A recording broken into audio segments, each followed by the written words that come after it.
Assalamualaikum warahmatullahi wabarakatuh. Selamat pagi Bapak dan Ibu sekalian. Terima kasih banyak karena sudah bergabung dengan kita dan berdiskusi langsung dengan narasumber kita kali ini, yaitu Prof. Roy Sembel, mengenai kiat menulis artikel ilmiah populer. Sebelum kita mulai sesi utama, perkenankan saya untuk menginformasikan beberapa tata tertib dalam webinar ini.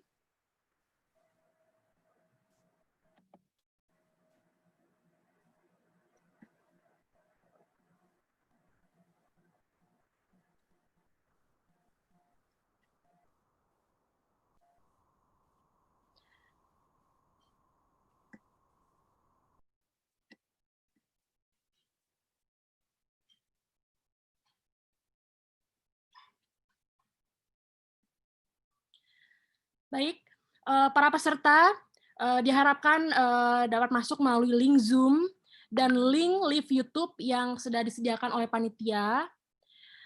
Lalu peserta juga diwajibkan untuk menggunakan nama asli saat memasuki platform Zoom dan YouTube untuk mempermudah panitia untuk pengecekan kehadiran. Peserta yang bergabung di Zoom juga diwajibkan untuk menyalakan kamera dan mematikan mikrofon saat webinar berlangsung. Peserta bisa menyampaikan pertanyaan terkait presentasi narasumber melalui chat di Zoom dan YouTube. Selamat pagi.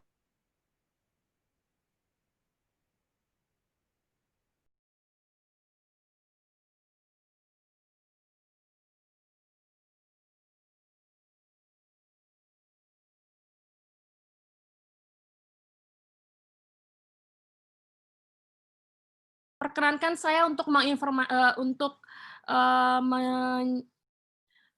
menyampaikan beberapa informasi ya tentang kegiatan hari ini. Jadi kita akan memulai dengan kata sambutan dari Prof. Aman sebagai Ketua dari IPMI International Business School. Setelah itu, lalu kita akan masuk ke dalam sesi utama bersama Prof. Roy, akan ada Q&A, dan saat closing, kita juga meminta kepada seluruh peserta untuk mengisi feedback form. Oke, tanpa menunggu lagi, kita lihat apakah Prof. Aman sudah bergabung. Sudah. Sudah, oke, baik. Oke, Prof. Aman, silakan untuk memberikan kata sambutan. Baik, terima kasih Bu Deti, Ibu dan Bapak sekalian, peserta webinar yang saya hormati. Assalamualaikum warahmatullahi wabarakatuh. Waalaikumsalam warahmatullahi wabarakatuh. Salam sejahtera untuk kita semua. Terima kasih atas kesediaan untuk bergabung di dalam acara kami, dan khusus kali ini membahas topik mengenai bagaimana cara menulis atau mempersiapkan tulisan yang sifatnya ilmiah populer. Nah, saya juga menyampaikan terima kasih kepada Prof. Roy Sembel,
Ya, Prof? Mohon maaf, Ya, suaranya tidak terdengar tadi. Oke, maaf. eh, Ya, oh gitu. Makanya saya juga heran kok tiba-tiba jadi iya. hilang gitu terusan. Jadi dimulai lagi dari Silakan, awal? Prof. Oke, iya. Mohon maaf ini, kenapanya ada kesulitan teknis dalam sistem. Selamat pagi, Assalamualaikum warahmatullahi wabarakatuh. Salam sejahtera untuk kita semua. Terima kasih atas kehadiran dan Bapak Ibu sekalian untuk bergabung dalam acara webinar ini yang sekarang terdengar. Jadi di mute semua sih yang peserta, tapi Ya, kedengaran ya? sekarang terdengar, Prof. Oke, oke. Dan eh, kita bersyukur bahwa pagi hari ini bergabung dengan kita semua, yaitu narasumber. Pembicara adalah Prof. Roy Sempel. Beliau guru besar di kami di Sekolah Tinggi Manajemen IPMI, dan beliau sedang berada di New York City, jadi bersyukur bahwa bisa bergabung walaupun waktu yang berbeda di sana sekarang sudah jam 10 malam kira-kira. Hampir lah, setengah 10 malam. Jadi buat sekalian, saya ingin menghantarkan mengenai kegiatan ini. Saya menyambut baik dari upaya teman-teman untuk mengadakan webinar. Mengapa? Karena ini penting sekali, terutama bagi kami yang di perguruan tinggi. Saya ingat sekali banyak barangkali pelajaran pengalaman yang pernah saya lalui di dalam konteks penulisan karya ilmiah ini sejak saya mengambil program master dan juga program doktor itu tahun awal akhir tahun 79, tepatnya tahun 81 saya selesai mendapatkan PhD di UW Madison. Nah, dosen pembimbing saya mengatakan bahwa kamu sekarang sudah doktor dan satu kewajiban yang harus kamu lakukan adalah menulis karya ilmiah.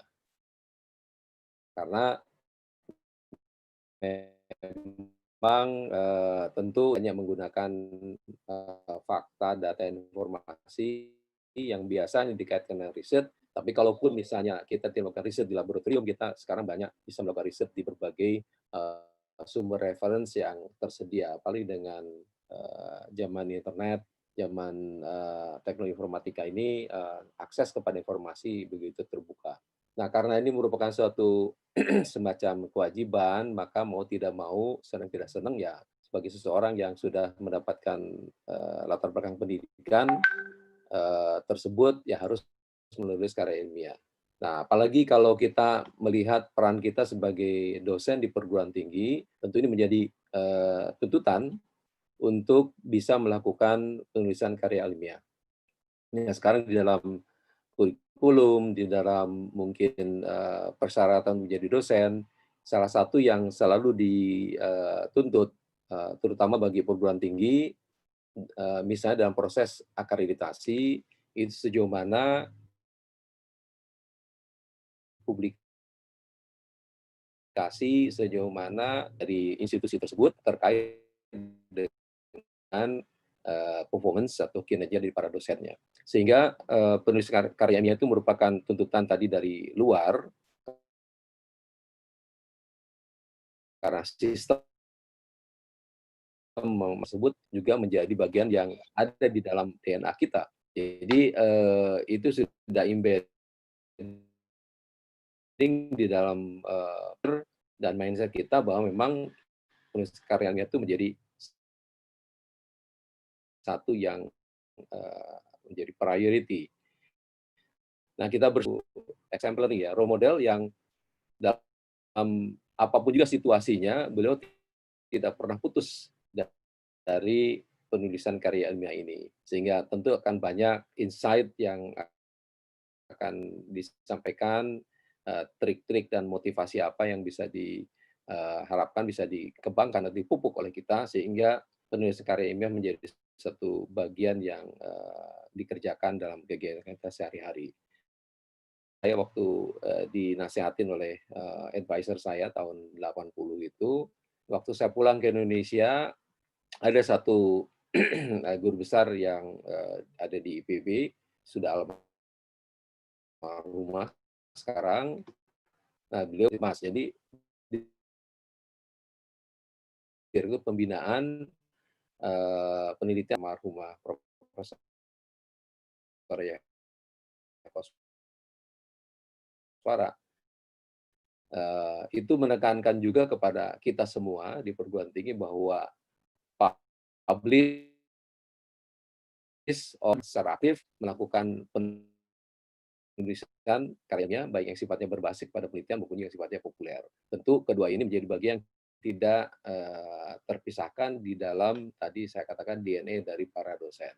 Nah, sekarang dengan kondisi perguruan tinggi kita di Indonesia maupun di global, itu indikator yang dipakai untuk mengukur kinerja perguruan tinggi dan kinerja para dosen, termasuk para dosen yang akan tentu mengharapkan mendapatkan penghargaan melalui peningkatan jenjang jabatan akademiknya, mulai dari mungkin asisten sampai kepada lektor, rektor kepala, dan guru besar. Mau tidak mau, tuntutan untuk mampu menulis karya ilmiah itu menjadi satu bagian yang sangat penting di dalam jenjang karirnya. Nah, terpisah dari tadi karya ilmiah yang sifatnya berbasis kepada penelitian populer. Nah, kedua hal ini bagi narasumber kita, Prof. Roy, itu sudah sangat mumpuni.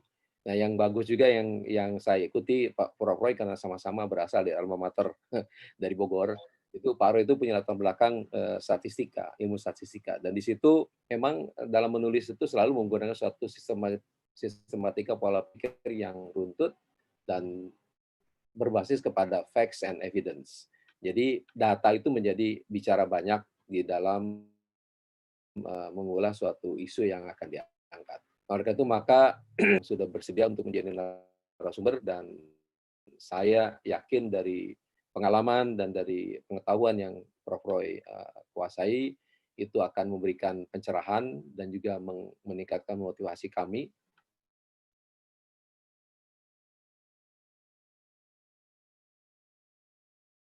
sehingga saya mengalami dampak yang positif di dalam meningkatkan skill dari kita masing itu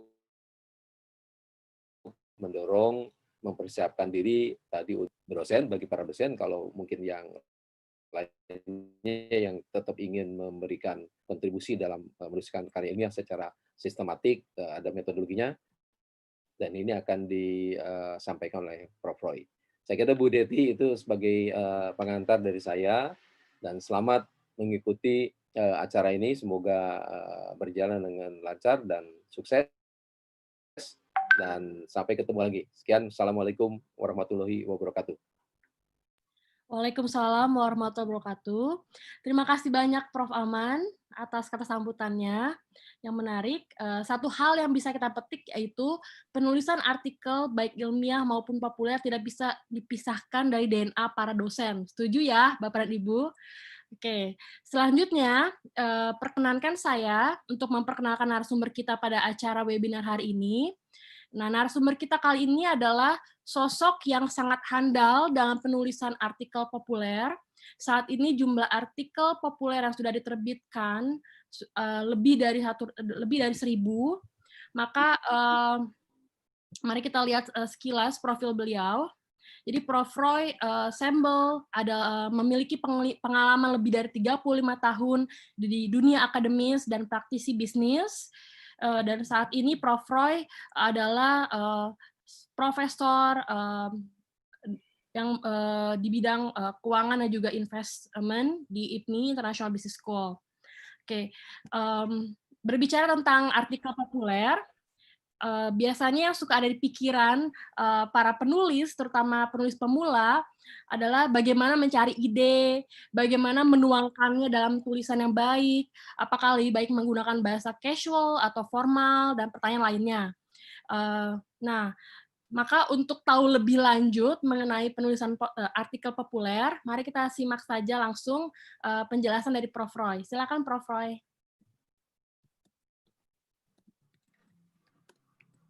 Terima kasih Bu Deti. Apakah suara saya terdengar? Terdengar, Prof. Oke, kita mulai dulu dengan judulnya ya.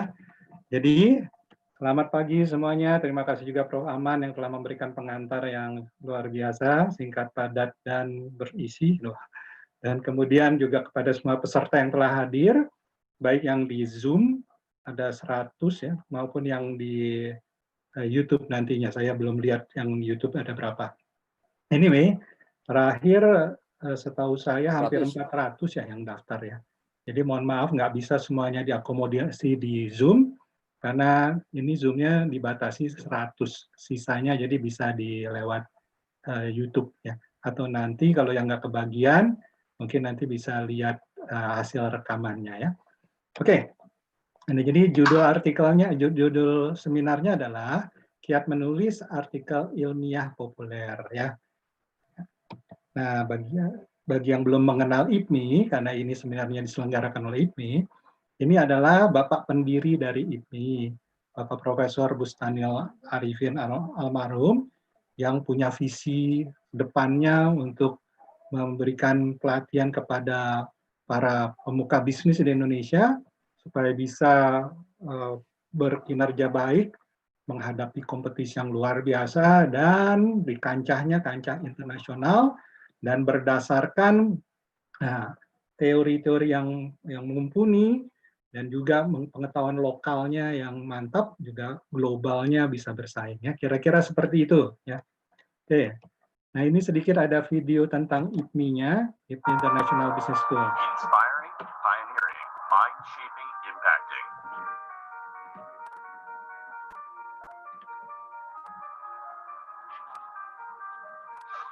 We dare to be the league of our own, setting path for others to follow. I treasure my time studying at IPMI. Ini beberapa alumninya dari IPMI. Ini contoh kelasnya di IPMI.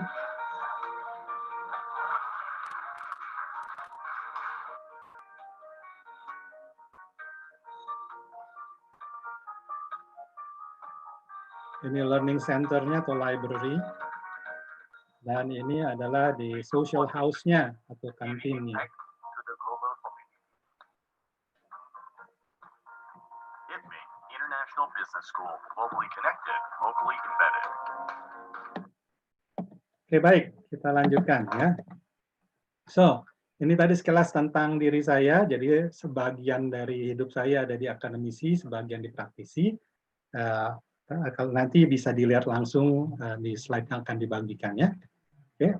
Nah, hari ini kita bahasnya tentang penulisan artikel ilmiah populer, tuh yang banyak ditulis di majalah-majalah, koran, tapi berbobot ada basis teorinya. Jadi bukan sekedar fiksi imajinasi, tapi ada basis teorinya yang mendukung isi dari artikelnya. Ya. Oke. So, ini contoh buku-buku yang telah saya terbitkan, dan ini waktu jadi profesor, dibukukan juga, ini yang terakhir. Nah, ini contoh-contoh dari artikel terakhirnya dalam 1 tahun terakhir. Dan tentang komunikasi, karena waktu kita terbatas, nanti setelah selesai seminar ini, Anda tetap bisa kontak dengan saya jika dibutuhkan, dengan email atau melalui sosial media, ya, silakan ya. Oke, pertanyaannya sekarang. Sebenarnya kalau Anda ditanya ini, Anda ingin dikenangnya sebagai apa sih? Ya. Gitu. Coba taruh di chat deh. Ya. Anda semua punya chat kan ya? Silakan coba ketik beberapa di antara Anda, ketik di chat. Nanti Ibu Deti tolong dibacakan chatnya kira-kira apa saja tuh. Bacakan 3 atau sampai 5. Mereka ingin dikenang sebagai apa sih? Saya kasih waktu 1 menit untuk ketik di chat-nya ya. Silakan, silakan. Jadi tiap-tiap Anda tentu punya sesuatu yang diangan-angankan, legasinya ya. Legasinya apa? Udah mulai ada yang menulis chat-nya. Bu Deti bisa nanti dipilih. Ntar ada 30 detik lagi. Kasih kesempatan 30 detik lagi. Ingin menjadi dosen. Ada yang bilang ingin menjadi pengusaha sukses. sebagai orang Asik. dermawan, sebagai peneliti dan penulis. Ada yang ingin juga Oh, menjadi orang yang menyenangkan, jadi dosen yang baik wow. hati. Wow. Sebagai Baik ilmuwan, hati dan rajin menabung. betul. Lalu ada orang yang mempunyai impact buat orang lain. Menarik nih, Prof. Oh, keren. Inspiring people. Wow. Nah, Senang sebagai orang baik, sebagai wis. peneliti dan penulis yang baik, Nah, sebagai akhirnya yang penulis juga nih. profesional. Oke, pasti masih banyak lagi yang akan menulis, Wow. nanti dirangkumkan aja di belakangannya ya. Terima kasih saudara yang udah sharing ya. Oke, kita akan mulai intinya. Ternyata banyak juga yang punya cita-cita yang luar biasa, ada yang juga jadi dosen, penulis, dan lainnya, seru-seru cita-citanya. Oke, kita mulai dengan agenda pertama, yaitu serba-serbi tentang artikel ilmiah tapi populer. Populer tapi ilmiah gitu ya. Nah, karena ini ada ilmiah-ilmiahnya, kalau di bidang saya, di bidang bisnis ekonomi, penghargaan tertinggi terhadap karya ilmiah adalah pemenang hadiah Nobel Ekonomi.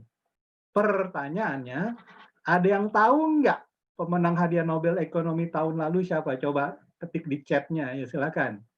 Ketik di chat. Nah. Ada yang bilang dari India, Prof. Betul nggak, Prof? Iya, saya nggak tanya dari mananya, saya tanya namanya. Ada yang udah jawab belum, Bu Deti? Michael Kramer, betul nggak, Prof? Iya, sebenarnya ada 3. Ini salah satunya Michael Kramer. Yang jelas Michael Kramer bukan dari India tuh ya. Ada satu yang dari India. Betul, ya, Michael Kramer betul, tapi baru dapat sepertiganya tuh. Ada lagi yang jawab lagi, Bu Deti? Ada Nadaran, Hmm? Abhijit Nah, Banerjee. itu dia yang dari India tuh. Terus, udah, Esther siapa lagi yang jawab? Duflo. Udah habis. Ada yang bilang Esther Duflo. Ya, betul. Itu jadi 3-1 perempuan. Siapa tuh yang jawab tuh? Namanya? Sarah Melati. Dari mana dia tuh ya? Nggak dikasih tahu dari mana ya. Oke, congratulations yang sudah dapat. Nah, kenapa saya tanya ini? Karena dengan adanya pemenang hadiah Nobel Ekonomi, itu juga bisa menjadi sumber untuk tulisan ilmiah populer. Ya, tulisan ilmiah populer bisa diambil dari karya-karyanya pemenang hadiah Nobel, gitu ya. Jadi ini bisa menjadi sumber inspirasinya lah, gitu ya. Nah, ini agak sedikit macet ininya nih, slide-nya.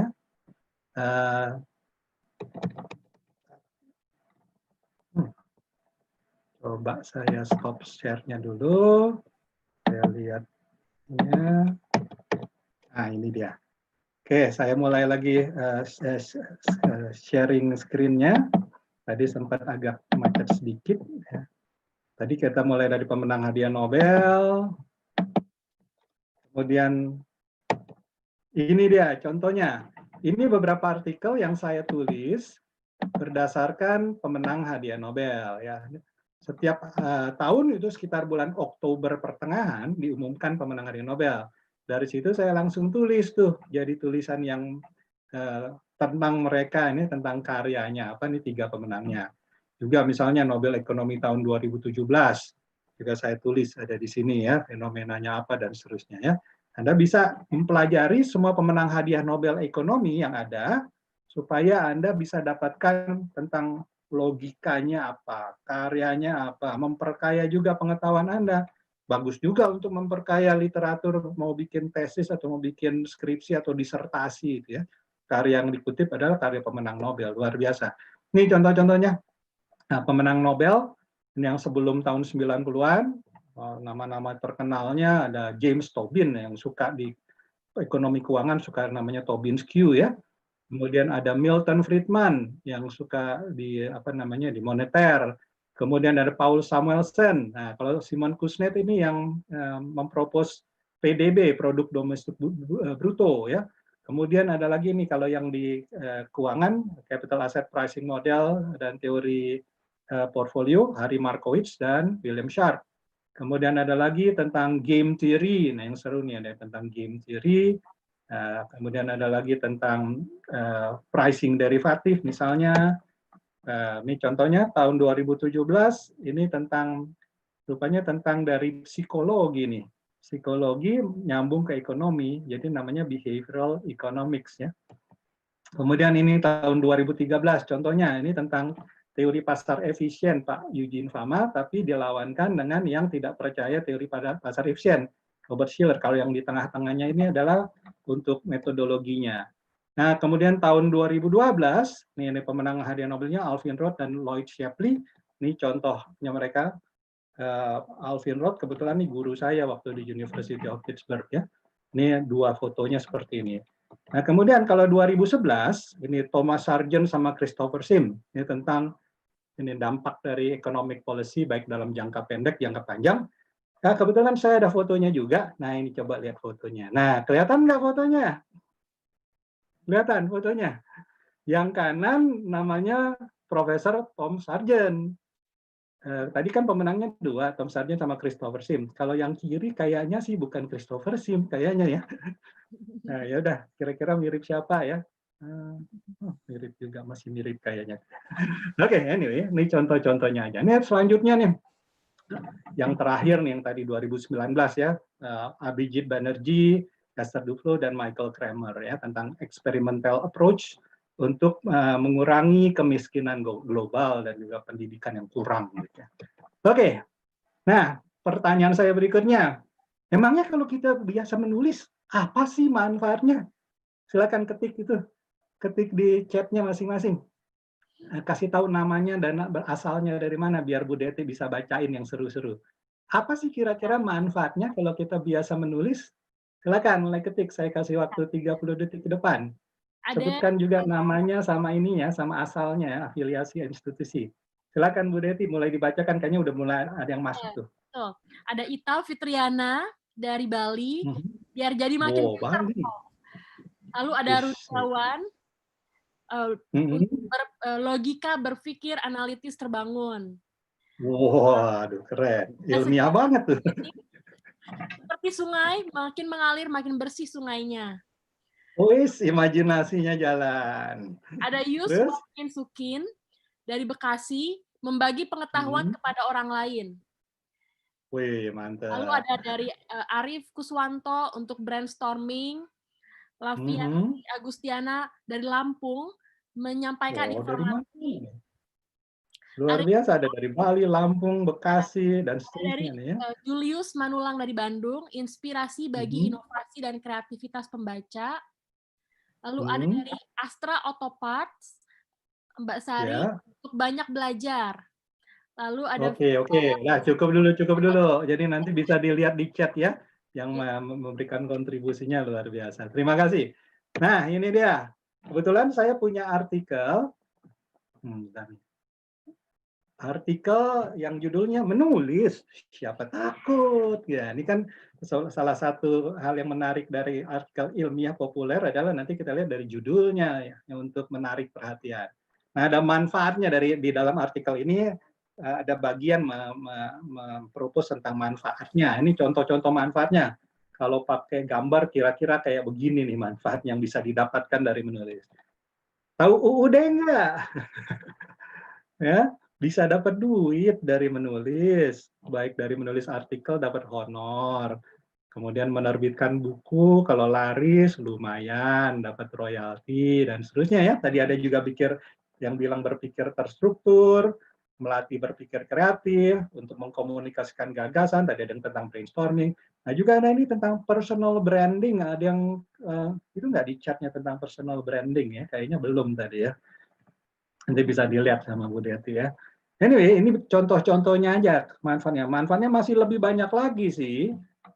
Ternyata ada satu manfaat lagi nih, yang mungkin juga menyebabkan saya bisa survive dari COVID-19-nya nih ya. Bagi yang belum tahu, saya udah survive dari COVID-19, gak enak sih waktu jadi sakitnya ya. Mungkin karena waktu itu sempat sambil nulis-nulis juga. Jadi meskipun sedang di tempat tidur, lagi kesakitan, sampai batuk-batuk berdarah dan lain-lain, tapi dipaksain untuk nulis-nulis masih jalan karena hobi gitu ya. Nah ini dia. Ini ada fakta bilang katanya berapa? Nah, sekelompok pasien penderita kronis diminta menyisihkan waktu 1 jam sehari untuk menuliskan jurnal tentang dirinya, diary lah ini ya. Kemudian ada kelompok yang tidak menulis ya. Kemudian ternyata 47% dari pasien kelompok penderita itu memperlihatkan kemajuan besar. Dan di tempat yang lain enggak, biasa-biasa aja ya. Oh, jadi ternyata salah satu manfaat menulis adalah bisa membantu kita jadi lebih sehat loh. Nah, itu dia ya. Nah, selain dari manfaat yang tadi ya. Oke, sekarang kita masuk tentang jenis tulisan. Ada yang fiksi, ada yang non-fiksi. Nah, mulai dari yang paling fiksi kepada yang paling akademik sekali. Nah, kita lagi ngomong yang di tengah-tengah nih. Jadi nggak fiksi-fiksi banget, tapi nggak akademik banget. Jadi ini middle lah, gitu ya. Nah, ini populer ya. Ini lebih ke arah imajinasi, ini ke arah fakta, logik, rasional. Ini di tengah-tengah kira-kira nih kombinasi dari keduanya ya. Oke, bagaimana kita bisa sukses sebagai penulis? Waduh, katanya apakah tergantung kecerdasan? Enggak juga. IQ-nya boleh tinggi-tinggi, tapi kalau misalnya nggak mau latihan, nggak mau berusaha, nggak bisa gitu ya. Tergantung dari emotional quotient, creativity quotient, dan adversity quotient. Jadi di dalam kesulitan tetap maju terus namanya adversity quotient ya. Jadi kalau orang bilang bahwa knowledge is power, maka ada tuh pepatah knowledge is power, kurang tepat. Kalau cuma knowledge aja, tapi tidak diimbangi dengan apa yang dilakukan sehari-hari, nah itu powerless, cuma numpuk aja di gudangnya tapi nggak kepake katanya gitu ya. Oke, ini ada sedikit tentang wisdom-nya untuk penulis. Kebetulan saya sudah merangkumkan dalam kata-kata yang gampang diingat. Wisdom udah sejak berapa? 20 tahun yang lalu nih ada wisdom-nya ya. Pertama, watak. Watak artinya kenali konteks, situasi, dan audiens ya. Kemudian impian, ingin, tujuan tulisannya itu apa ya.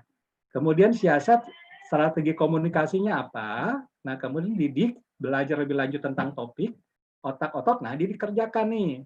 Kerja cerdas, kerja keras, tulis, revise, tulis, revise, tulis, revise, rewrite, revise, rewrite, rewrite. Jadi katanya tulisan yang bagus, artikel yang bagus adalah bukan artikel yang ditulis, tapi artikel yang ditulis, di-revise. Nah, baru jadi bagus. Kalau cuma sekali menulis begitu, biasanya kurang bagus ya. Oke ya, setelah itu catat ukur kemajuan Anda, meter ya. Monitor, pantau hasil tulisan Anda. Manajemen, kelola sumber daya Anda yang tangible maupun yang intangible, yang kasat mata maupun yang tidak kasat mata. Misalnya termasuk di dalamnya waktu, hubungan, network, pengetahuan, duit juga, aset juga secara optimalnya. Itu wisdom-nya untuk writer ya. Kemudian salah satu bagian penting dari penulis adalah belajar. Ya, belajar kenal dulu, belajar cara berpikirnya, apalagi untuk tulisan yang ilmiah ya, ilmiah populer harus ada berpikirnya gimana, kemudian diaplikasikan, diulang-ulang sehingga menjadi sesuai dengan yang diinginkan, itu mengaplikasikan wisdom-nya ya. Nah, kemudian katanya supaya sukses, mula-mulanya mungkin nggak percaya diri, I cannot do it katanya ya. Kemudian baru mau, baru cari tahu, baru coba, akhirnya mulai bisa, kemudian terus bikin sampai akhirnya udah saya berhasil melakukannya gitu. Nah, ini juga ada beberapa quotation yang menarik ya. Ada tentang reading-nya. Jadi kalau mau banyak menulis juga banyak membaca gitu ya. Kemudian jangan takut gagal, mulai aja dulu, tulisan nggak ada yang langsung bagus kok. Makanya tulisan bagus adalah yang hasil ditulis, di revise, rewrite, revise, rewrite gitu ya. Penulis yang sukses sempat gagal jauh lebih banyak dibandingkan penulis yang gagal, karena penulis yang gagal tuh berhenti, nggak mau menulis lagi, nggak mau coba lagi gitu ya, dan seterusnya. Ini kata-kata bijak yang bagus ya.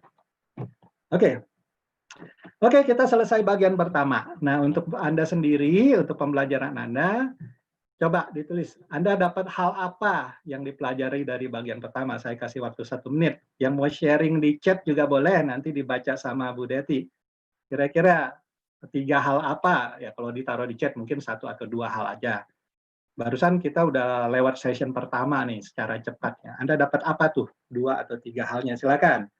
Saya kasih waktu 1 menit, sambil nanti isilah di chatnya, nanti Bu Deti akan bacakan dari chatnya ya. Nah, kayaknya udah ada yang mulai masuk tuh. Dapat apa tuh?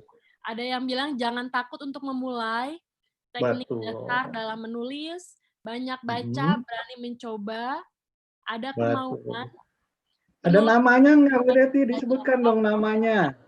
Namanya, supaya yang dibacain senang. Nah, Sari Haryanti bilang penulis harus banyak belajar, tidak takut salah. Oh. Freddy Avandi, nulis itu tidak instan, banyak perjuangan yang harus dilalui. Ada Betul Juarta sekali. Badri, motivasi, Prof. Mhm. Lalu ada Oh. Julius Manulang, menulis adalah panggilan hidup, lakukan saja, jangan menjadi lebih inovasi. Filosofis banget nih Julius ya. Oke. Lalu ada Titan Violeta, motivasi Mhm. untuk menulis dan juga proses cara belajar menulis. Lalu ada Mhm. Hani, menjadi penulis yang bagus membutuhkan sebuah proses, butuh ketekunan. Oke. Reniwati Oke, betul. Victorio, motivasi untuk menulis. Betul. Oke, cukup dulu ya. Congratulations bagi yang telah terpilih untuk dibacakan oleh Bu Deti.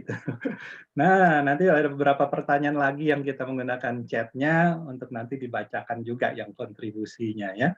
Oke, by the way, kalau yang aktif berkontribusi nanti dimonitor loh. Oh, itu ya.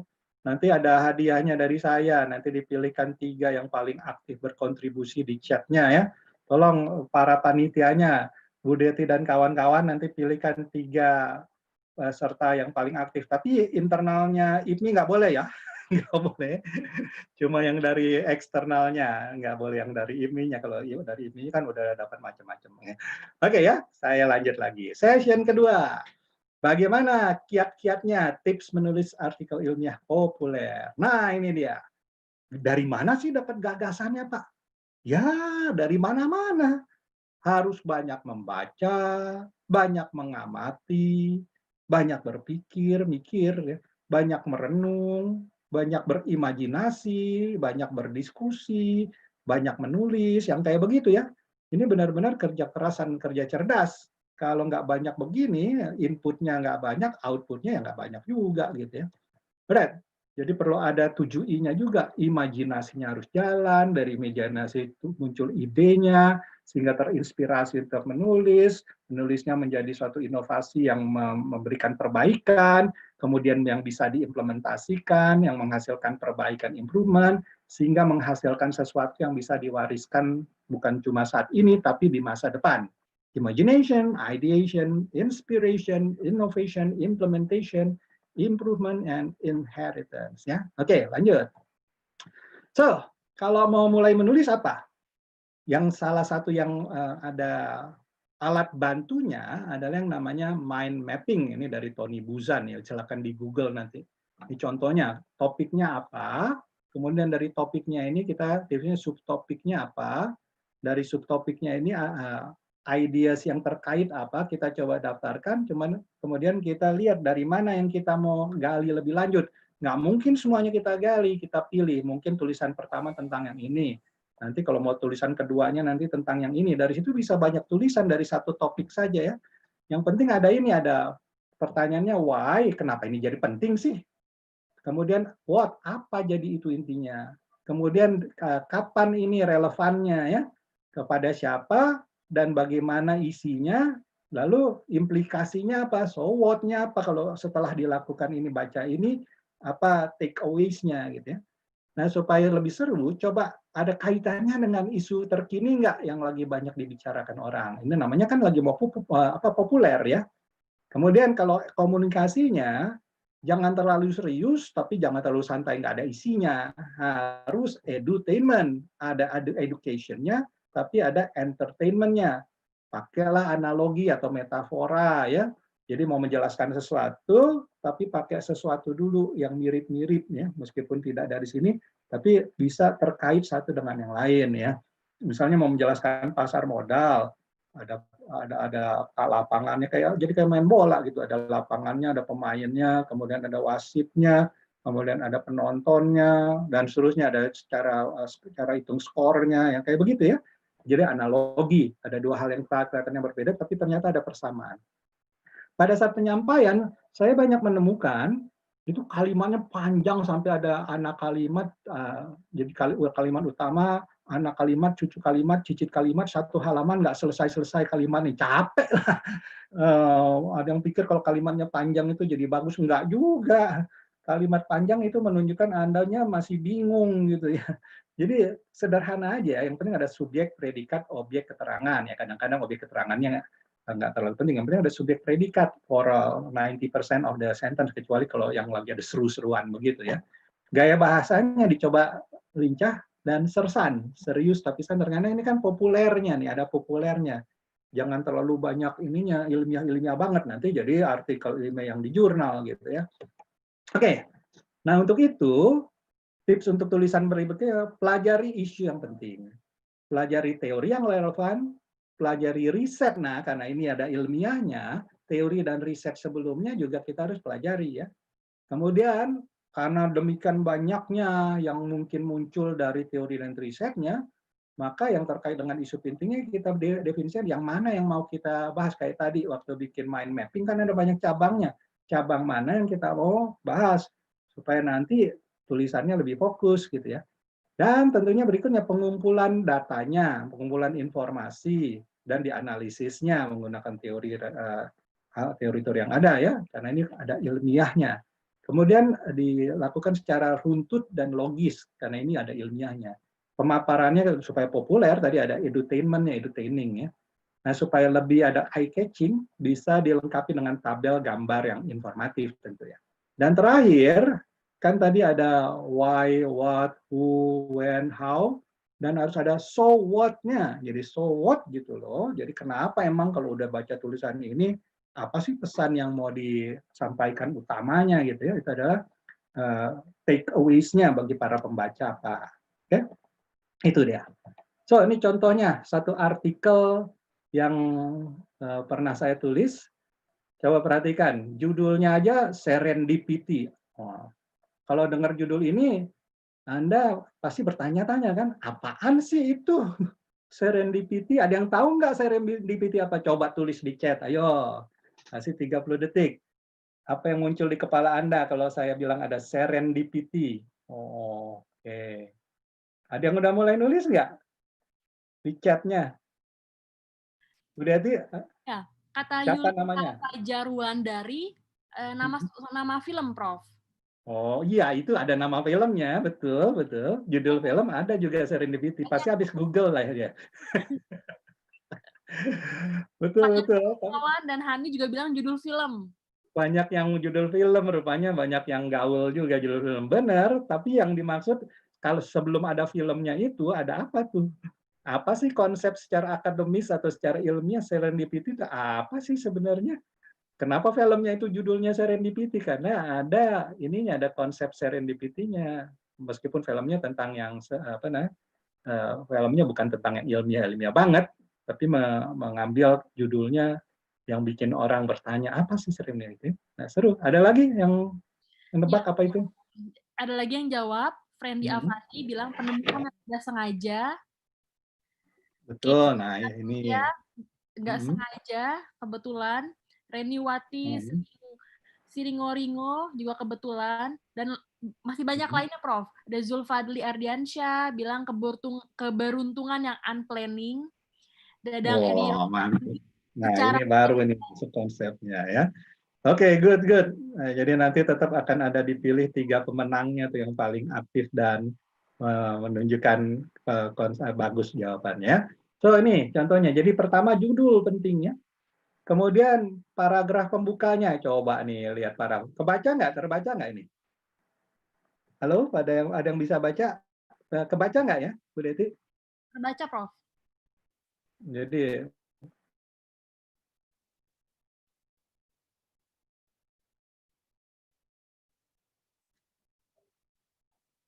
superhero di Avenger pada nonton. Bunaken yang ada di Manado. Apa hubungannya 3 halnya itu? Ayo. Hubungannya sih baik-baik saja. Nah, nanti akan dibahas di artikel ini ya kan, kepo kan? Jadi ingin tahu kan? Nah, ini contohnya, ini tentang di Manado-nya tuh, Bunakennya kenapa ada serendipity-nya. Kemudian masuk lagi kepada Doctor Strange-nya ya. Doctor Strange-nya seperti gimana tuh? Kenapa Doctor Strange di dalam film Doctor Strange terjadi serendipity? Kemudian ada lagi tentang penemuan Viagra. Tahu Viagra kan ya? Bu Deti tahu Viagra nggak? Penemuannya ternyata itu adalah hasil dari serendipity. Ini ada di sebelah sini, nih sebelah kanan atasnya. Ini saya potong-potong sih, jadi nggak seluruh artikel masuk sini. Nah, tiga-tiganya itu adalah ada hubungan, ada unsur serendipity-nya ternyata ya. Dan seterusnya dibahas di tengah-tengahnya. Kemudian jangan lupa tadi ada takeaways-nya. Ya, takeaways-nya ada di paragraf terakhirnya tuh ya. Last but not least, the seed of great discoveries are constantly floating around us, but they only take root in minds well prepared to receive them. Nah, gitu, keren nggak ya? Jika Anda tidak menemukan apa yang Anda cari semula, terus mencari dengan pikiran terbuka dan waspada, siapa tahu ada peluang baru yang tidak terduga sebelumnya muncul. Nah, jadi dengan demikian Anda memperoleh hal lain yang lebih bagus daripada ada yang Anda inginkan mula-mula gitu ya. Nah, kemudian sebenarnya di dalam itu ada cerita tentang saya juga mengalami serendipity karena apa ya? Saya telah mengalaminya, banyak ilmuwan pembisnis telah mengalaminya, silakan dicoba. Nah, itu ada so what-nya juga ya. Ini contoh dari artikel yang ada sisi ilmiahnya, tapi ada populernya, dan disampaikan dengan bahasa yang edutainment-nya gitu ya. Contohnya. So, jadi, supaya tulisannya jadi lebih menarik, ini ada beberapa item yang penting. Ya. Pertama tadi kita bicara judul ya, contohnya serendipity. Nah, perlu juga nih ada quotation. Tadi kan terakhir di belakang ada kutipan-kutipan. Tadi paragraf pembukanya harus powerful tuh ya, supaya orang jadi kepo, jadi pingin tahu, pingin baca terus. Nah, nanti alur isinya tentu ada konsepnya, bagus step by step.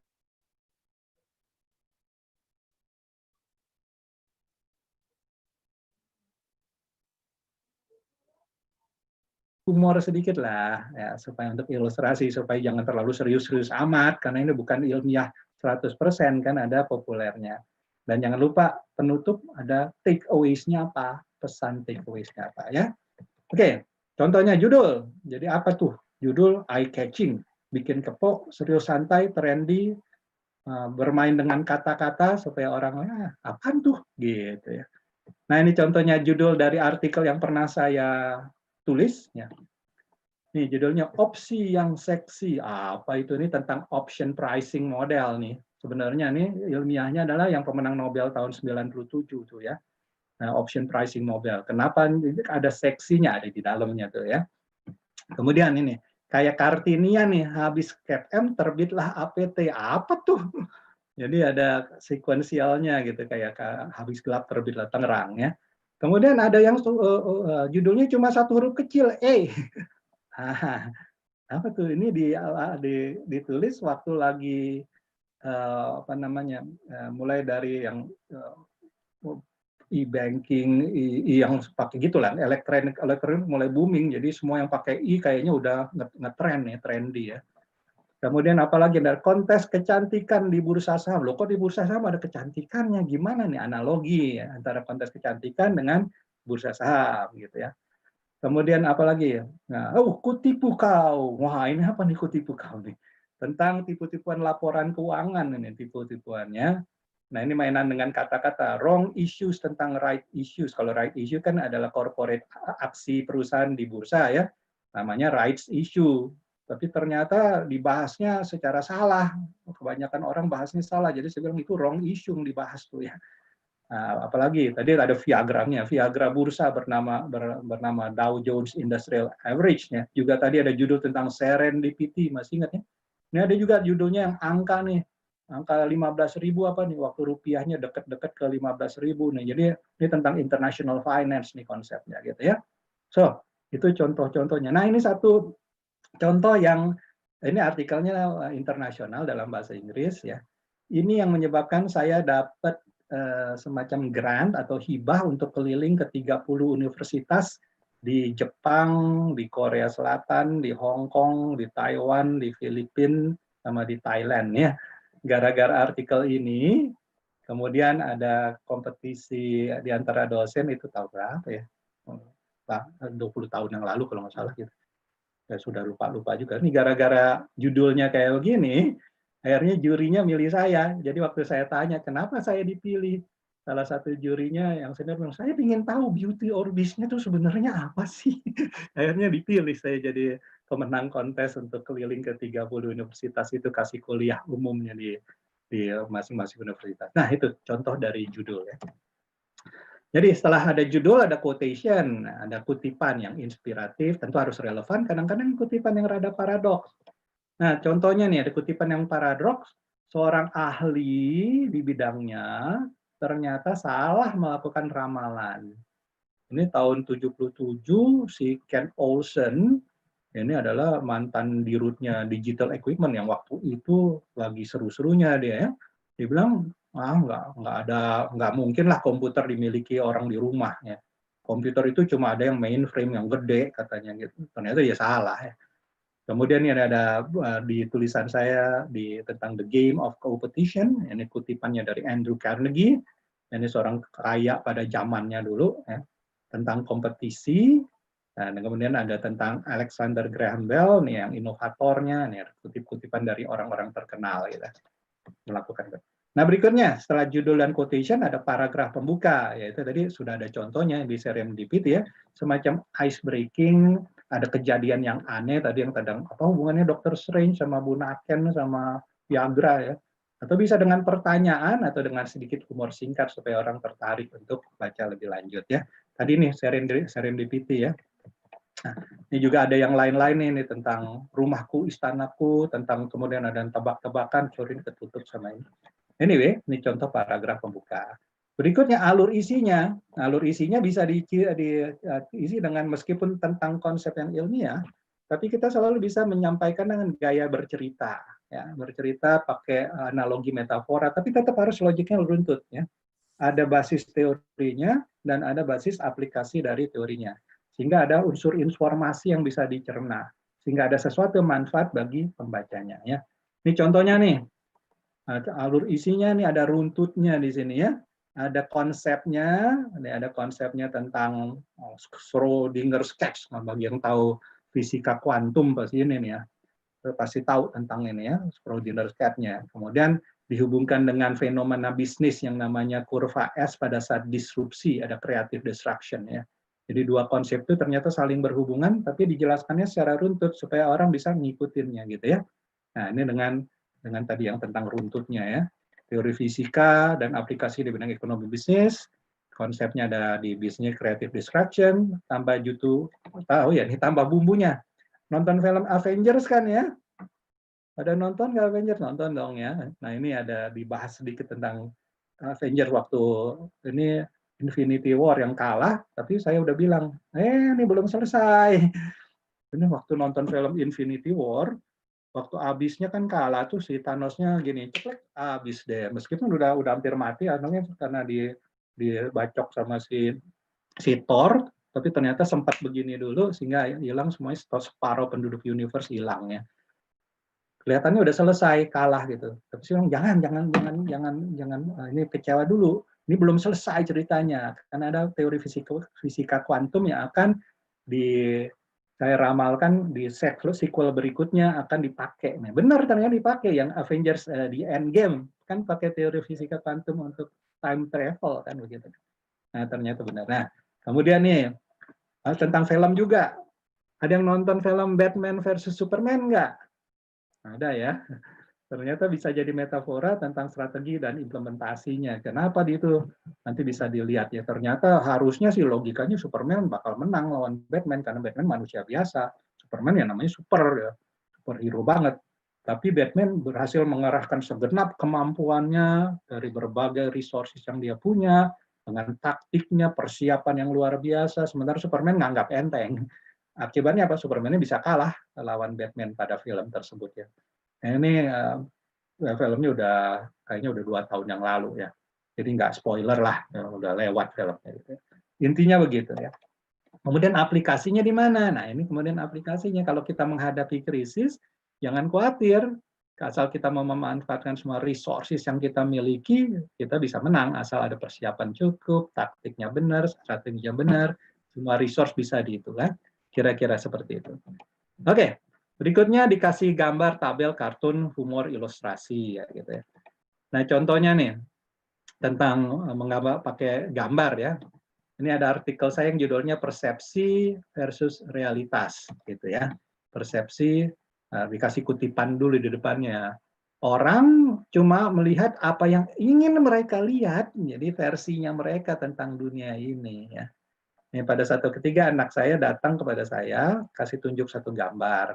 Ayo warnanya apa, Wah? Katanya. Hah, ngapain nanya-nanyanya? Gampang banget pertanyaan di gambar. Udah jelas warnanya adalah kombinasi emas dan putih dong. Ini pertama yang jebakan, ternyata anak saya bilang, masa sih warnanya emas putih? Saya lihat warnanya hitam sama biru. Loh, kok gitu? Yang benar. Tapi ternyata benar, ada sebagian orang melihatnya sebagai hitam dan biru, sebagian orang melihatnya adalah emas dan putih. Nah, ini dia gambarnya nih, ya. Jadi sebagian orang melihatnya adalah emas dan putih, sebagian adalah biru dan hitam. Ini satu gambar yang sama.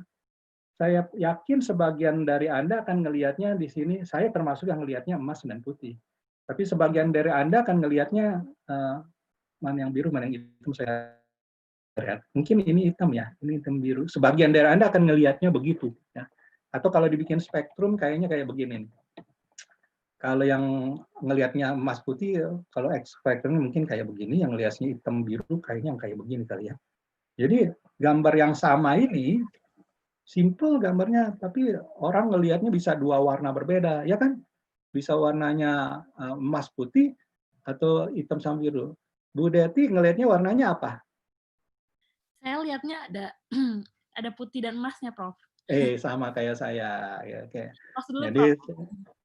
sebagiannya ngelihatnya emas putih, sebagian ngelihatnya adalah hitam sama biru. Anak saya termasuk yang hitam sama biru. Pasti banyak juga nih partisipan di sini yang ngelihatnya hitam sama biru gitu ya. Ya. Oke. Ya. Ini kalau spektrumnya kali kayak begitu. Kemudian contohnya lagi nih ada tentang humor. Humornya adalah tentang tentang judulnya aja udah trendy banget, hari ini nggak punya utang katanya. Nih dimulai dengan paragrafnya ini tentang nih, Alkisah ada kontes membuat gajah menangis. Wow, kenapa tuh? Peserta pertama pawang gajah dari India memainkan seruling dengan lagu yang tendangan sangat memilukan hati. Sayang sekali gajahnya ini salah, bukan tidak bergeming ya. Kalau tidak bergeming sama bergeming kayaknya grammarnya salah ya. Pokoknya diam intinya. Peserta kedua datang dari Afrika Tengah, tari-tarian tradisional yang menyayat sukma. Namun gajahnya tetap aja tegar. Datang peserta dari Indonesia. Loh, yang datang kok ekonom. Ekonom cuma deketin ke telinga gajahnya, bilangkan sesuatu.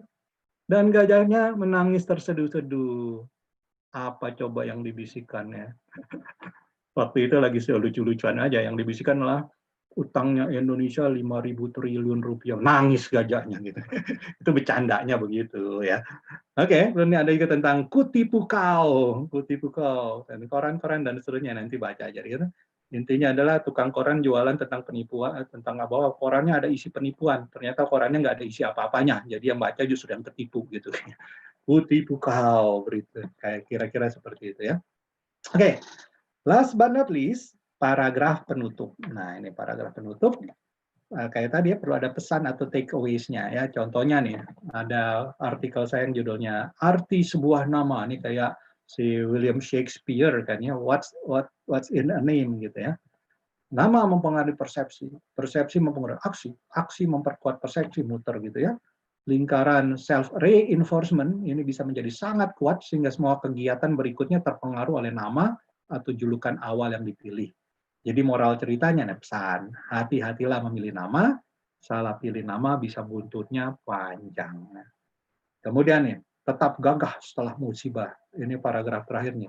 Apapun alternatif yang kita pilih, sebaiknya kita menjalankan petuah dokter. Mencegah lebih baik daripada tidak mencegah.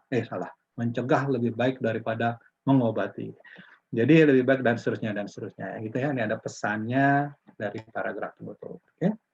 Nah juga yang tadi tentang serendipity, masih ingat ya? Ini ada paragraf penutupnya dari artikel serendipity. Last but not least, the seed of great discoveries are constantly floating around us, but they only take root in minds well prepared to receive them. Jadi sebenarnya ide-ide gagasan inovasi itu ada beredar dekat di sekitar kita, tergantung orang yang siap menerima peluangnya atau itu untuk menyerapnya.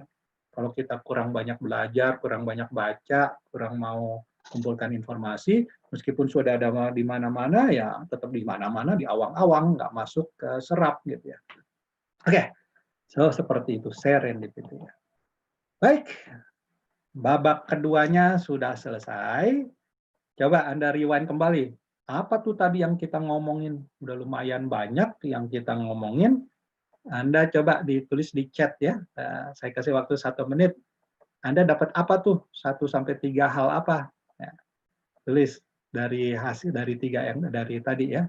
Session kedua tadi. Silakan, saya kasih waktu 1 menit. Ambil saya baca. Nanti jangan dibaca dulu, Bu Deti, biarin dulu, dipilihin aja dulu. Sampai supaya orang-orang yang setelah sampai 1 menit semuanya sudah nulis dalam 1 menit, baru nanti dipilihin 3. Kalau dibaca dari sekarang biasanya yang dibaca cuma depan-depannya aja gitu ya. Oke, silakan dipilihin dulu Bu Deti, tunggu lagi masih 45 detik lagi, tunggu 45 detik. Nah. Yang mengikuti pun silakan boleh menulis di live chat-nya.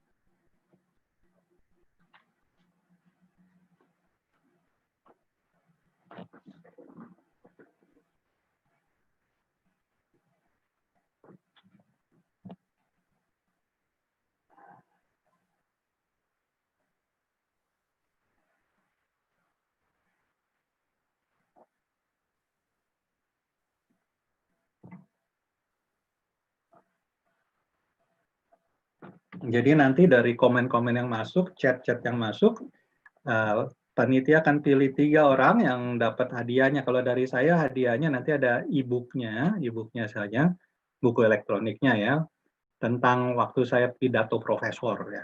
Itu isinya apa tuh pidato profesornya, saya dibukukan tuh ya. 3 orang yang dipilih oleh panitianya, Bu Deti, Bu Gana, dan kawan-kawan akan mendapatkan e-book-nya saya itu. Oke, jadi silakan dicatat tuh. Ayo, 15 detik lagi. Setelah itu dipilih oleh Bu Deti dan kawan-kawan mana yang mau dibacakan ya. Apa yang Anda dapatkan dari sesi kedua tadi? Sambil itu saya review apa saja itu yang kita secara cepatnya dari sesi kedua. Ini sesi kedua, isinya tentang mendapatkan gagasannya gimana. Ada 7 I-nya, kemudian tips mulai menulisnya, mulai dari peta gagasan, kemudian ada tips komunikasinya, kemudian ini ada 1, 2, 3, 4, 5, 6, 7, 8, 9-nya tuh, urut-urutannya gimana, pelajari isu pentingnya, dan seterusnya.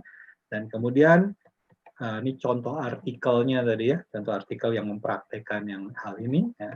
Kemudian supaya lebih menarik tuh apa saja yang perlu diperhatikan mulai dari judulnya sampai paragraf penutupnya tuh ada tips-tipsnya tuh supaya bisa lebih menarik ya. Nih judulnya kayak begini, eye catching, dan ini contoh-contoh judul artikel yang pernah saya kasih. Nah, kemudian juga quotation-nya, nih quotation adalah kutipan-kutipan bisa dipakai.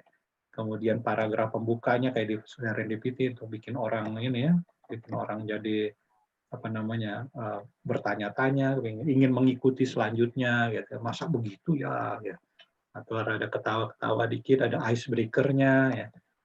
Contohnya kemudian ada alur isinya seperti apa, kemudian juga ini contoh alur isinya ya, ada teorinya nih, ada teori dan aplikasinya, tapi dicerahkan dengan gaya cerita, ada metaforanya. Jadi ada tentang apa namanya Avengers-nya ada di situ, ada konsep dari fisikanya, Schrödinger cat-nya, fisika kuantumnya gitu ya.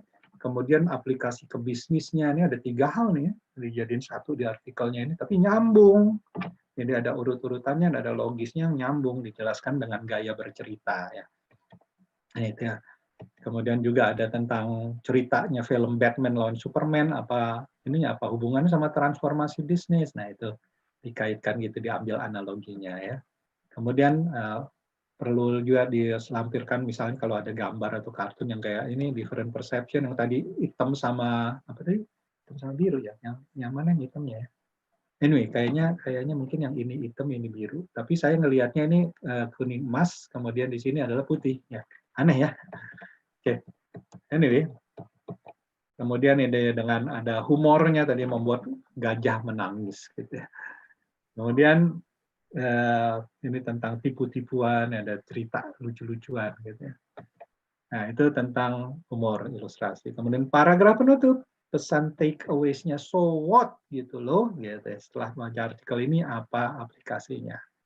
Oke. Contohnya tadi yang di serendipity ini ada pesannya ya, jangan khawatir, lakukan aja, pokoknya nanti ketemu yang seru-seru di tengah jalan ya, open minded dan seterusnya ya. Oke, nah udah dipilih nggak Bu Deti 3 hal yang seru-seru, dari siapa namanya, apa isinya? Oke, saya baca ya Prof ya. Ya, silakan. Karena kita punya peserta yang mengikuti live streaming kita dari YouTube, maka saya baca dari YouTube juga ya, Prof. Boleh ya. Ambil dari YouTube sebagian juga dari Zoom-nya. Ya, jadi ada Anita. Pertama, judul harus dibuat semenarik mungkin, pakai bahasa yang mengundang, rasa penasaran untuk membacanya. Lalu tulisan jangan membuat bingung pembaca. Awal bacaan harus ada penekanan kalimat yang membuat menarik. Lalu ada juga dari Zoom, Fajar Kurniawan, judul harus menarik, harus ada ide yang menarik serta kutipan yang relevan, harus terkini atau peristiwa yang menarik atau aneh dan ada punchline. Lalu ada juga dari Alek Naik Martua Nababan, judul powerful bikin kepo, paragraf pembuka bikin menarik lebih dalam lagi, dan humor, ilustrasi, serta penutup dengan pesan bermakna. Terima kasih, Prof. Nah, katanya. Oke. Lalu Oke, dua lagi deh. Dua lagi apa yang habis itu kita lanjutkan ke session terakhir. Ya, ada dari Hani. Untuk membuat tulisan menarik, awali dengan judul yang menarik sebagai pintu gerbangnya, kemudian diberikan isi dan diakhiri dengan penutupan yang berkesan. Satu lagi dari YouTube ya, Prof. Ya, boleh. Menulis harus diawali dengan judul yang menarik, isinya mudah dipahami atau ada alur, bahasanya menarik dan kesimpulan. Dari Ayu Niara, NK. Oke, udah seimbang nggak dari YouTube sama Zoom-nya tadi ngambilnya? Ya, ada dari YouTube 2, dari Zoom 3. Oke, good ya. Alright, kita lanjutkan. Sedikit latihan singkat. Nah, ini latihan kreativitas nih ya. Nah, ini ada ada 6 gambar, ada 6 gambar, ada 9 titik mau dihubungkan dengan 5 garis lurus yang saling terhubung. Jadi begini, 1, 2, 3, 4, 5 ya. Oke. Nah, gimana caranya supaya 9 titik ini dihubungkan dengan 4 garis saja, bisa nggak? Silakan Anda ini, terutama untuk yang di Zoom ya, Anda dicoba di kertas, selembar kertas, kemudian nanti kalau udah dapat, Anda tunjuk tangan, kan bisa kasih tunjuk tangan begini di ininya, di videonya, kemudian tunjukin kertasnya, bisa nggak 4? Ayo. Jadi harus terhubung ya, jadi 4 garis. Kalau ini kan 1, 2, 3, 4, 5. Nah, harus 4 garis tapi tercover 9 titik, bisa nggak? Ya.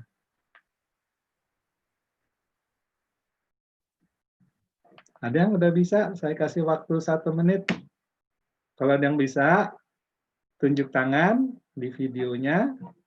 Nah, kemudian nanti akan tunjukin kertas yang Anda sudah coret-coret, yang 9 titik bisa sampai 4. Bisa. Ada nggak?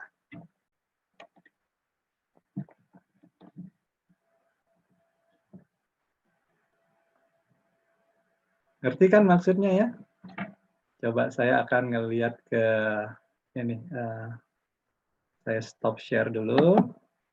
Kemudian lihat di rame-ramenya. Ada yang udah nunjukin gambar belum?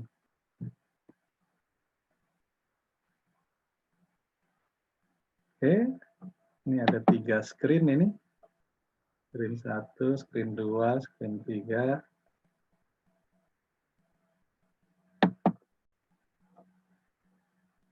Ayo, wah pada belum ini nih, belum ada yang berhasil. Jadi 9 titik itu digabungkan dengan 4 garis yang saling terhubung. Kalau ada yang udah bisa, tunjuk tangan, ya. Kemudian buka videonya, tunjukkan kertasnya yang Anda sudah coret-coret. Ya. Ada nggak? Ada yang sudah raise hand. Mana-mana tuh? Siapa itu? Siapa? Yang mana sih? Siapa? Mbak Hani, Universitas Kristen Maranatha. Mbak Hani, ini Hani SE ya, yang ini ya. Itu ada juga Zeli juga.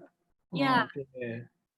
Ya, oke, itu sudah tuh. Nah, baru 2 yang bisa ya. Yang lain mana nih? Ada Muhammad Lutfi Ali Sodikin. Ada lagi. Mana dia kok di saya nggak ada. Anyway, bagus ya. Jadi bagi yang belum dapat, belum bisa, itu nanti coba dulu. Saya kasih 10 detik lagi, udah 3 tadi yang bisa ya. Oke. Nah, ada yang sudah sharing di screen-nya mereka nih, Prof. Itu Zulfikar juga itu. Zulfikar juga saya lihat. Alek naik, Martua Alek nambah. naik, udah dapat, berhasil ya. Anyway, yang benar tuh kayak begini. Udah stop dulu. Kalau enggak nanti enggak selesai-selesai ya. Ini kelihatan nih screen saya? Halo, screen saya kelihatan nggak Bu Deti? Kelihatan, Prof. Nih ya, 4-nya begini nih. Waduh, kok macet. Oh, bentar. Ini stop share dulu. Ini ada, ini dia.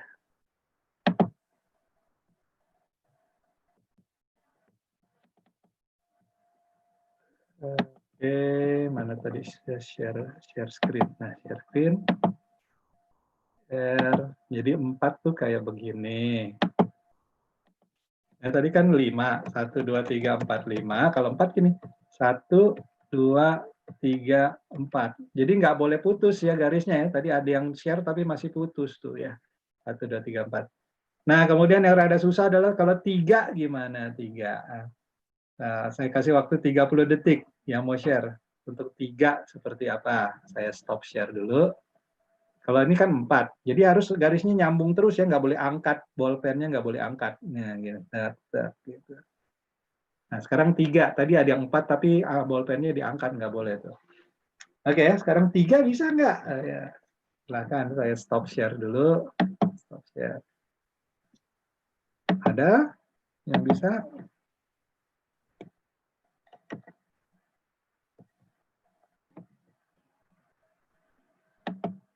Kalau sudah bisa tunjukin kertasnya, angkat tangan tunjukin kertasnya, nanti Bu Deti catat yang partisipasi juga sebagai calon pemenang juga. Nah. Tuh Yuswarmin tuh, Yuswarmin ada, coba tunjukin mana tuh.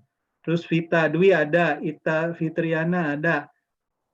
Dwi kayaknya 3-nya itu bentuknya Z ya. Tapi yang sebelah kiri kanannya belum ketutup tuh. 3. Yuswarmin tuh 1, 2, 3, 4, 5 itu Yuswarmin.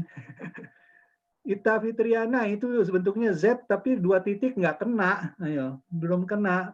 Vita juga 2 titiknya nggak kena itu. Ada lagi yang lain? Di screen 2 nggak ada yang nyalain videonya. Nggak ada lagi. Di screen 3 juga nggak ada yang nyalain video. Anyway. Tuh, Hani masih angkat tangan. Nah, itu Alek naik tuh, benar tuh ya. Oke, udah ada bocorannya dari Alek naik ya. Nah, sekarang saya share screen lagi. Jadi, yang benar adalah gini tadi. Jadi kan 1, 2, 3, 4, 5, 1, 2, 3, 4. Nah, kalau 3 begini, 1, 2, 3. Nah, gitu. Kelihatan nggak? Kelihatan nggak udah sih? Kelihatan. Nah, 3 kan nggak. Kan nggak ada yang dibilang harus persis di tengah-tengah, tapi pokoknya semuanya nggak. Nah, kalau udah tahu tiga kayak gini sebenarnya bisa satu sih. Satu gimana Pak satu? Iya satu gini. Nah ini satu. Ini kan garisnya kalau kelihatan dari Bekasi atau dari Lampung, dari Bali kan jadi garis ini. Nggak ada yang bilang garisnya harus tipis. Nah, itu kreativitas saya. Kadang-kadang kita membatasi dengan asumsi kita sendiri, dibatasi padahal kenyataannya nggak begitu. Yang membatasi otaknya kita sendiri. Gitu ya. Oke, terakhir latihan nih. Seandainya topiknya COVID-19 misalnya ya. Tuh, coba Anda pikirkan mau pakai central topiknya, mau pakai why, what, when, how, so what. Ya. Atau ini deh, pakai ini aja deh. Anda gambarkan, ini di tengah-tengahnya COVID-19, kira-kira kalau dari COVID-19 apa saja yang bisa dibahas. Gitu. Coba di selembar kertas, bikin ini COVID-19, subtopiknya kira-kira apa nih, percabangannya nih. Ya. Khusus sampai cabang yang ini aja, nggak usah sampai yang ini, nanti waktunya habis ya. Coba silakan, coret-coret di kertas, central topiknya adalah COVID-19, COVID-19, kira-kira apa saja nih yang bisa kita bahas di sininya. Oke, subtopiknya. Silakan bikin mind mapping-nya. Ceritanya kita lagi mau bikin artikel tentang COVID-19. Silakan. Secara cepat aja yang muncul di benak Anda tuh apa, ditulis di selembar kertas, kemudian setelah itu tunjukin ke video, kalau ada yang udah 1 menit lagi ya.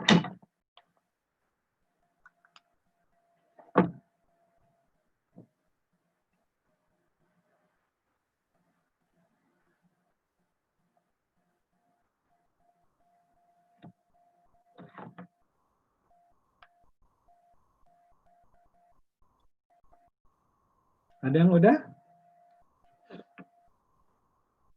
Kira-kira apa subtopiknya nih kalau COVID? Ya.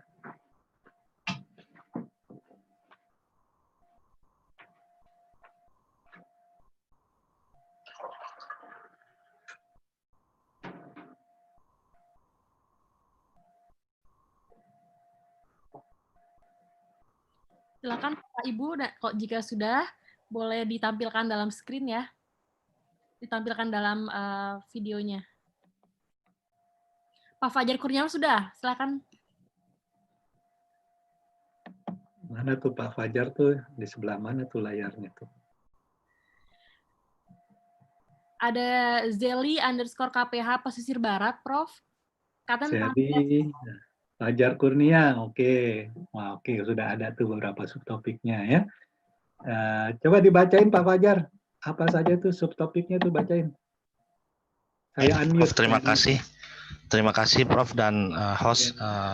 Ini tema COVID-19. Kemudian subtemanya tentang tenaga medis. Kemudian ada tentang mudik nggak mudik. Terus kemudian betul.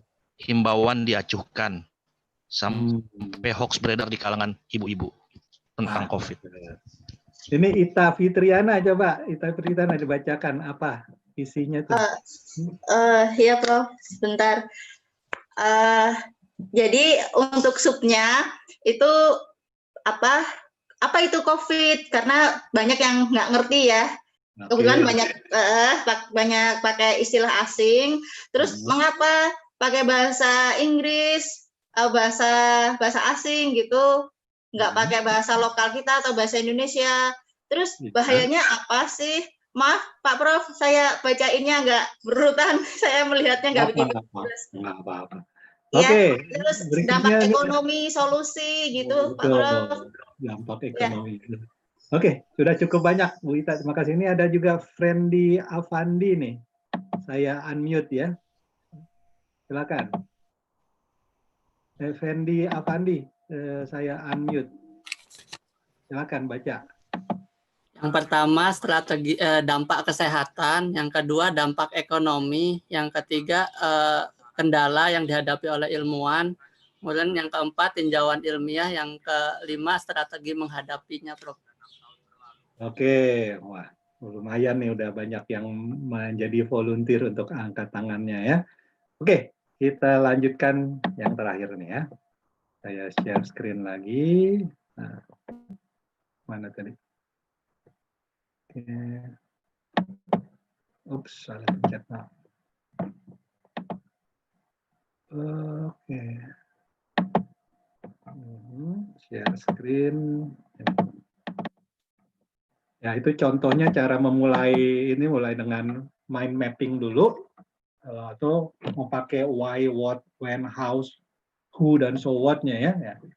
Oke. Nah, ini kita udah selesai dengan ini, latihan singkatnya, kemudian Q&A-nya. Ada pertanyaan nggak? Mungkin ada 2 atau 3 pertanyaan sebelum kita selesaikan. Ada pertanyaan lewat Prof, boleh saya bacakan? Boleh, boleh. Apa tuh pertanyaannya?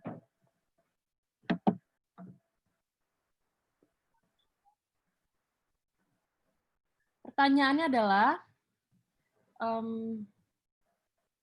bentar ya Prof, dia naik.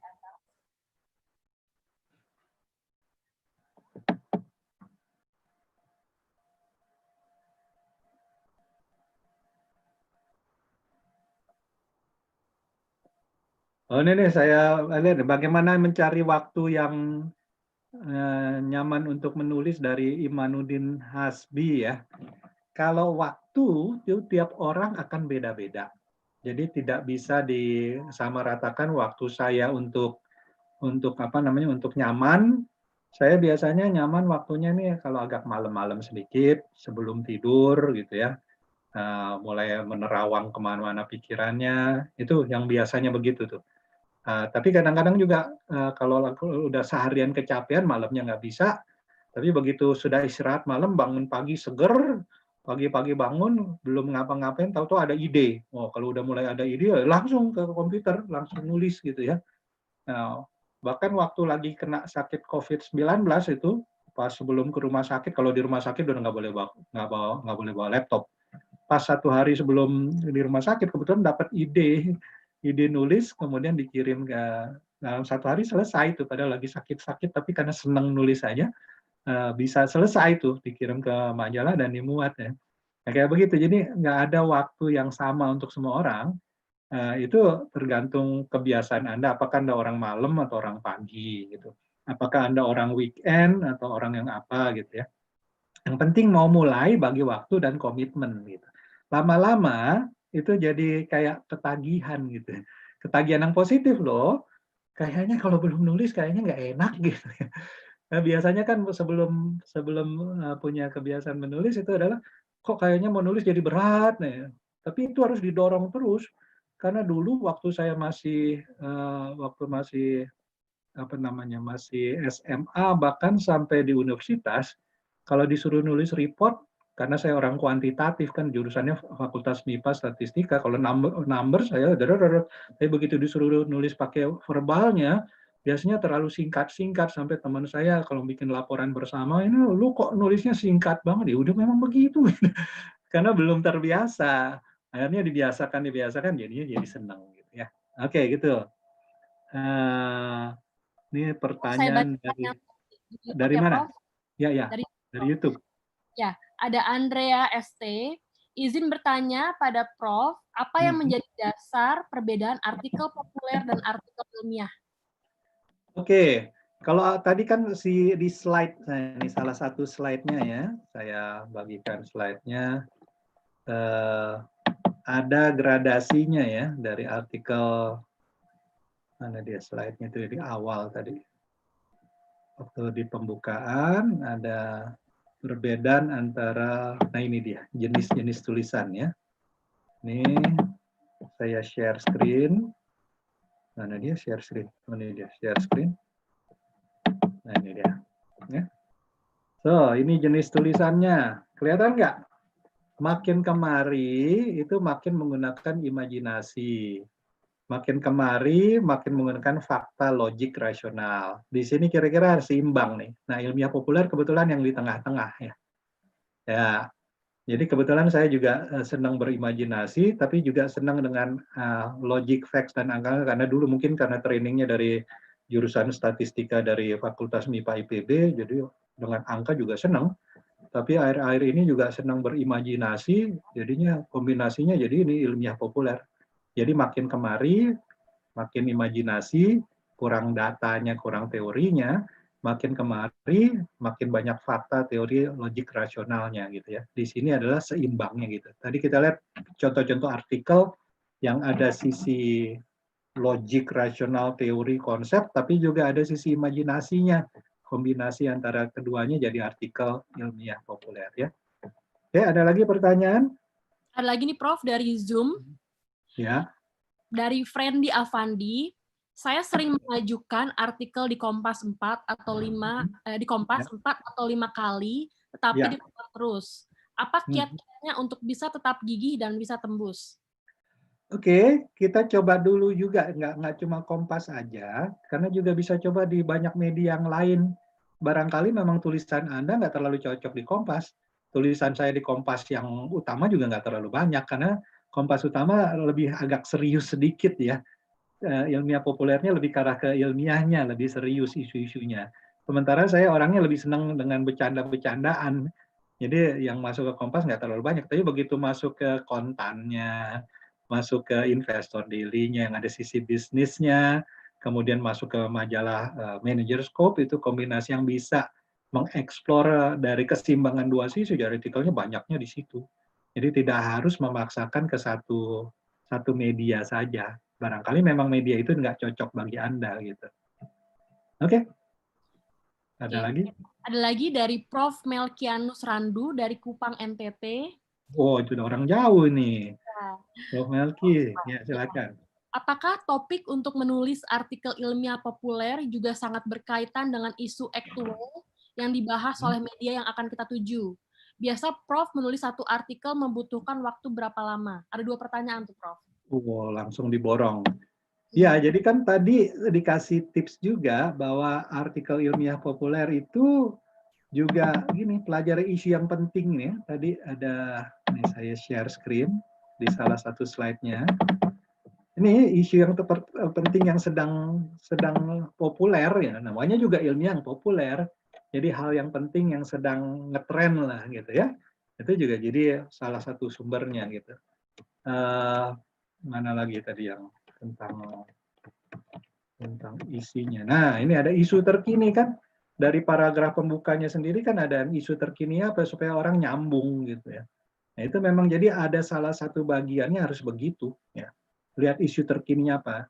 Jadi misalkan artikel saya yang terakhir nih, mana tadi artikel saya yang terakhir, itu sangat terkait dengan isu terkini juga.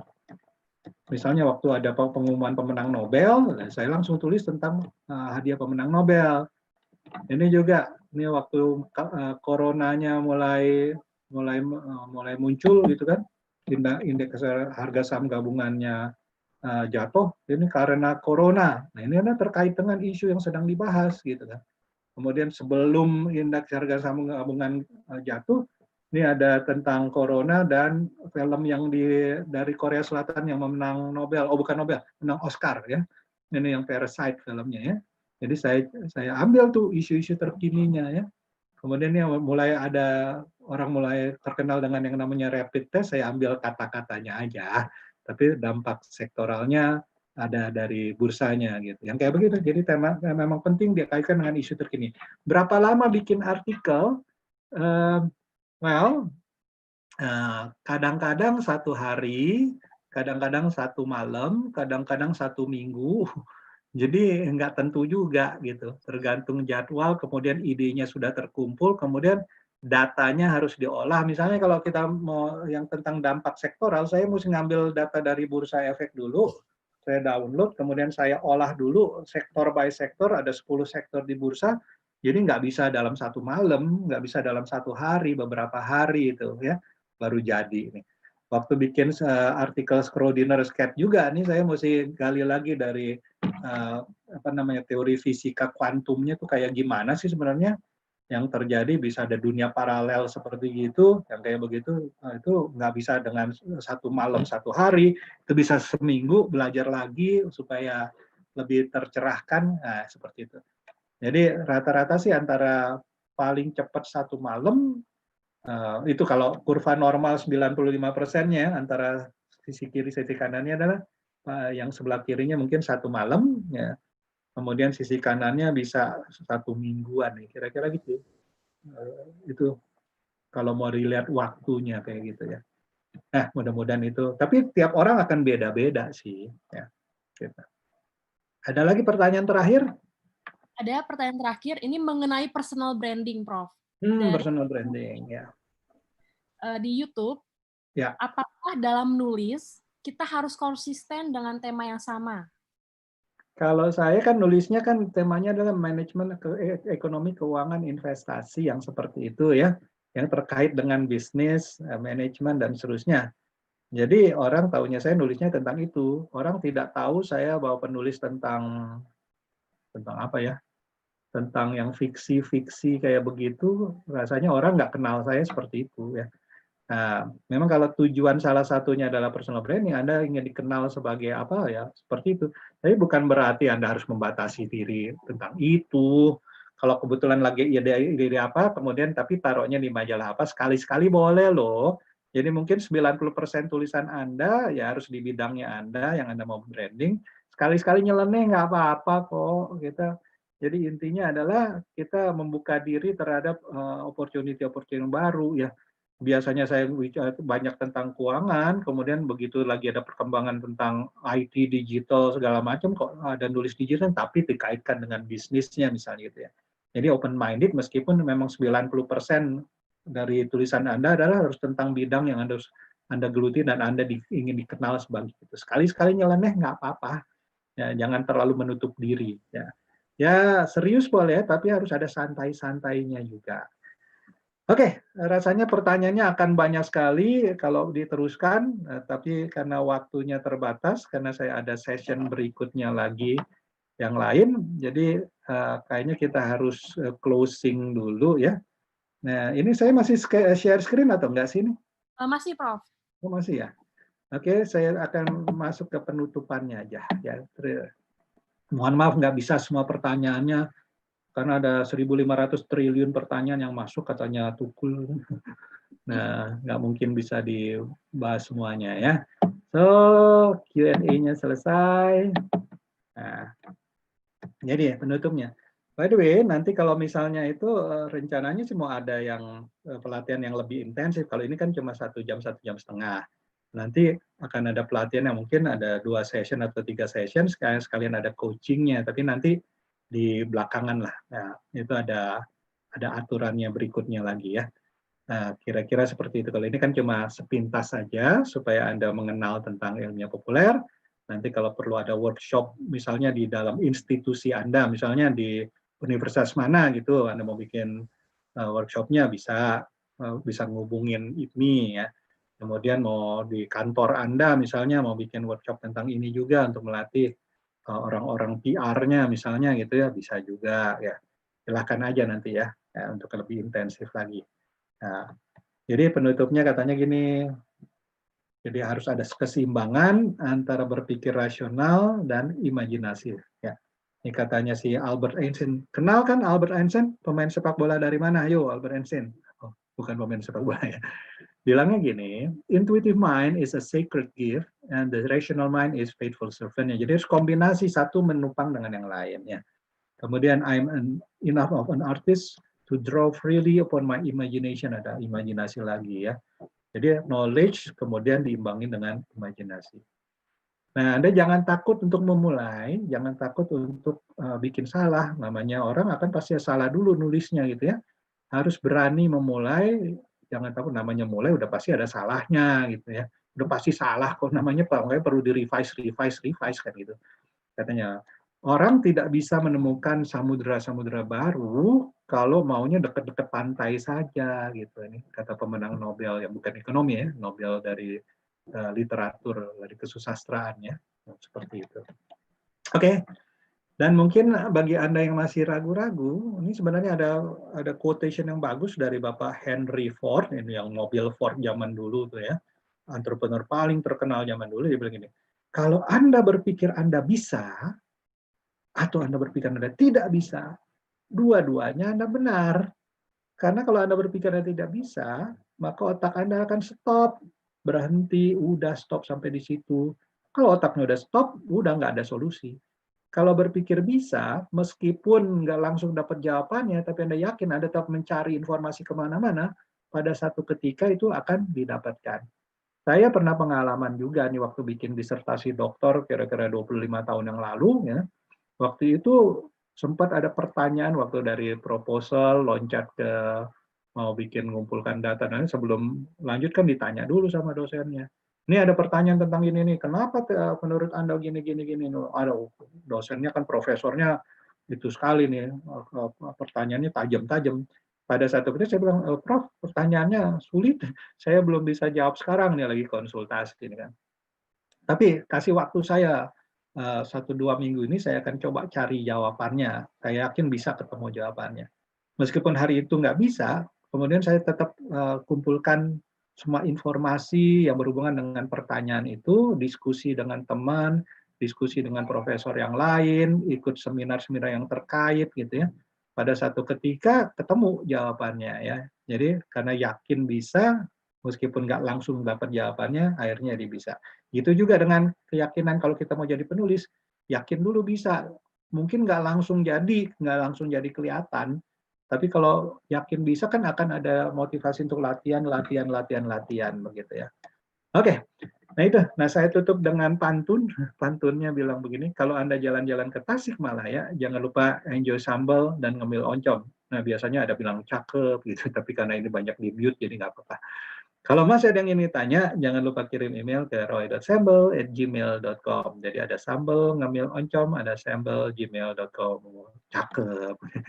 Oke. Nah, itu pakai LinkedIn-nya, Facebook, Instagram, dan lain-lain ya. Silakan yang punya social media. Saya terutama aktifnya untuk yang lebih ilmiah, banyak aktifnya di LinkedIn. Kalau untuk lucu-lucuan ada di Instagram-nya, ya, dan yang tengah-tengahnya ada Facebook-nya gitu ya. Oke.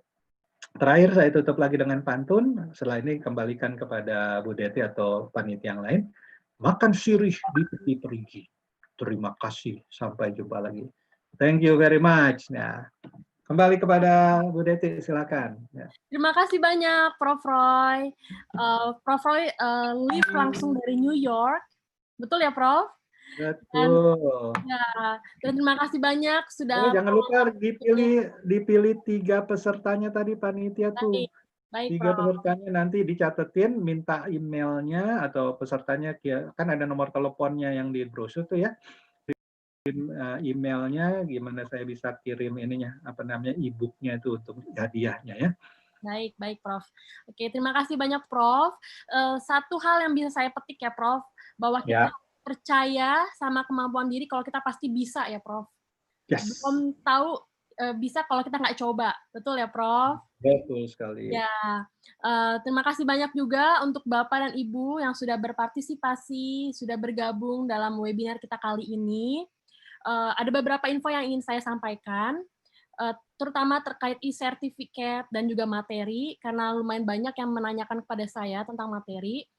Nanti kita akan kirimkan e-sertifikat dan juga materi melalui Google Drive link Google Drive, maaf, setelah Bapak dan Ibu mengisi feedback form yang kami kirimkan di chat.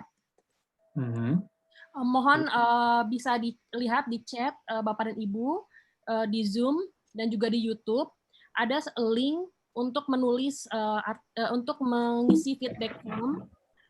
Mohon untuk diisi, lalu nanti kita akan memberikan e-sertifikat untuk peserta yang sudah mengisi feedback form ini.